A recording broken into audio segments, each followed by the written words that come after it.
Statement के beyond ना UNHCR आगे गया, ना यूनाइटेड नेशन और ना दीगर ममालिक।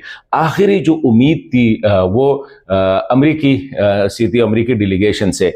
तो कल परसों अमरीका के जो वज़ीर ख़ारिजा है उनकी तरफ से जो कॉल आई पाकिस्तान के जो डिप्टी वज़ीर आज़म और वज़ीर ख़ारिजा इसहाक़ डार साहब को, उससे कुछ उम्मीद पैदा हो गई थी। लेकिन वो क्या थी, उम्मीद की किरण क्या थी, वो बाद में डिस्कस करेंगे। लेकिन पहले ये था कि जो तवक्को थी अफ़गान तालिबान की वो पूरी ना हुई। तो जब पूरी ना हुई तो जो स्टेटमेंट आया वो तकरीबन वही लैंग्वेज यूज़ किया गया है जो सादिक खान साहब ने यूज़ किया। पहला जो उनका मौक़िफ़ था वो ये था कि ये इस्लामी उसूलों के ख़िलाफ़ है, ये पाकिस्तान जो ज़बरदस्ती अफ़गानों को निकाल रहा है ये इस्लामी उसूलों के ख़िलाफ़ है। तो अभी देखेंगे कि वो कौन से इस्लामी उसूल है जो उनके ख़िलाफ़ है।